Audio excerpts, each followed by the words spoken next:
Why Bad Kitty, Puppy's Big Day Should Not Be Banned by Emily Berg. The title of this book that I'm going to be reporting today is Bad Kitty, Puppy's Big Day. The author of this book is Nick Bruhl, and it was published on January 6, 2015 by the Roaring Book Press, first edition. Nick Bruhl was born December 9, 1978 in Tarrytown, New York. He attended Trinity School, and then after graduating high school, he attended Haverford College, where he started his writing career doing comic books. After college, he continued with his writing career, but then later met his wife Karina Bruhl, then had his daughter named Isabel Bruhl. To make the family whole, they had a cat named Esmeralda. Some of Nick Bruhl's past controversies that he has dealt with as a writer is getting a couple of his books banned due to slang and symbols. In one of his books, he mentioned a lesbian couple that used symbols considering swearing. Nick Bruhl had no intention of offending anyone, but he wanted to make the book funny so the children would get a good laugh.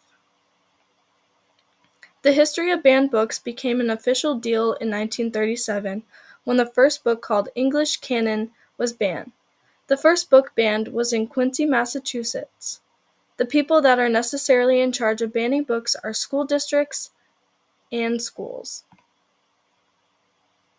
It is said that books that are challenging, provoking, and contain sexual talks are considered the most popular books that get banned. About 4,000 books are banned in the United States today, but the numbers keep rising as years pass on. Here is a short clip of why most books get banned.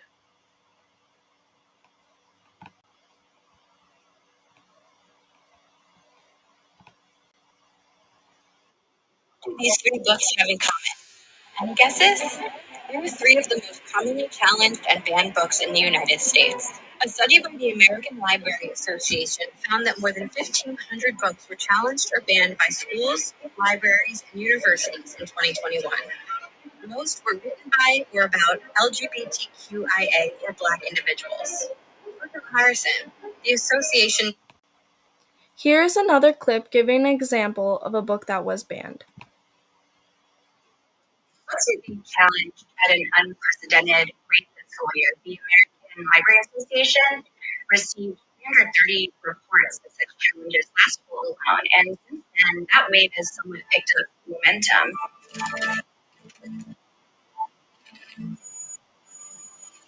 These efforts are being driven mostly by conservative politicians with the help of parents who organized in a grassroots fashion to get certain titles removed. A high-profile recent example involved the graphic novel Mouse, and that's about the Holocaust. And school board members in McKinney County, Tennessee, voted 10-0 to remove the book from its 8th grade curriculum. The First Amendment also ties into banned books. Reasons are because every American in the United States has the freedom of speech, press, and assembly. James Madison was the person that declared this amendment in the United States. It was in the Bill of Rights on December 15, 1991. Here is a video clip explaining the First Amendment.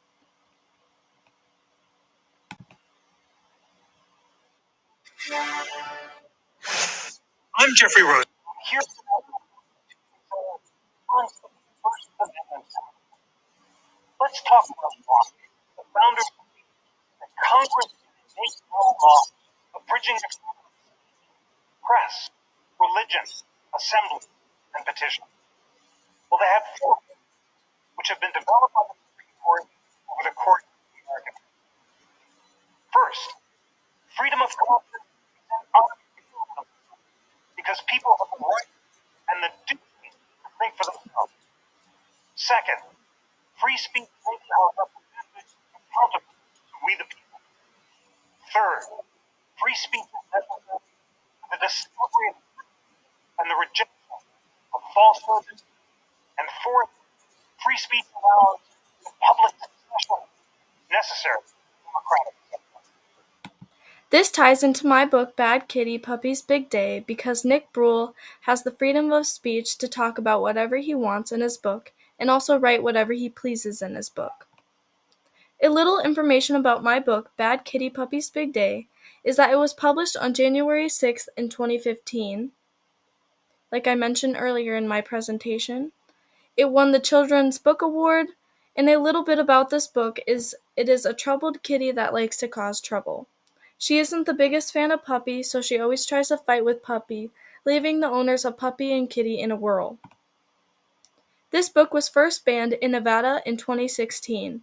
It was banned by the Henderson James Gibson Elementary School, and it was also banned by the Einhardt School in Vermont, Texas. The school district was the reason why this book was banned because it contained harsh wording and symbols. Reasons why this book shouldn't be banned is because a lot of people that read this book enjoy it. Children have fun reading this book. It also helps them further their education while reading a fun book, and it also helps children break out of their shells a little more by demonstrating silly situations. Diving deep into why I think this particular book should not be banned is because it has no negative feedback on children. It helps them with their communication skills by reading about certain predicaments within the characters in the story. A quote from one of my sources states, "I invite elementary librarians to share Bad Kitty series with their younger readers." Preschoolers can also be taught many lessons just by reading this book and also help them make tough decisions. An example would be if they got into a fight with their parents. They would know how to make the best decision in overcoming the fight. They had homework that they didn't want to do. The book gives examples of Bad Kitty not wanting to do something, but then she ends up doing it anyways for the sake of her well-being. It also gives ways to work through problems. It gives children a good enjoyment of laughter by having funny characters doing silly things, and also positiveness at the end of the story. One of my quotes states, "Children will fall in love with Bad Kitty and be roaring with laughter at all her antics." Also, many children love Bad Kitty's behavior. Going into a deeper meaning of this, children have their minds at ease because they are reading something they enjoy. It also gives them something to look forward to. Another reason why I think this book shouldn't be banned is because it helps children with their education. The series of Bad Kitty books go into alphabetical order through the ABCs.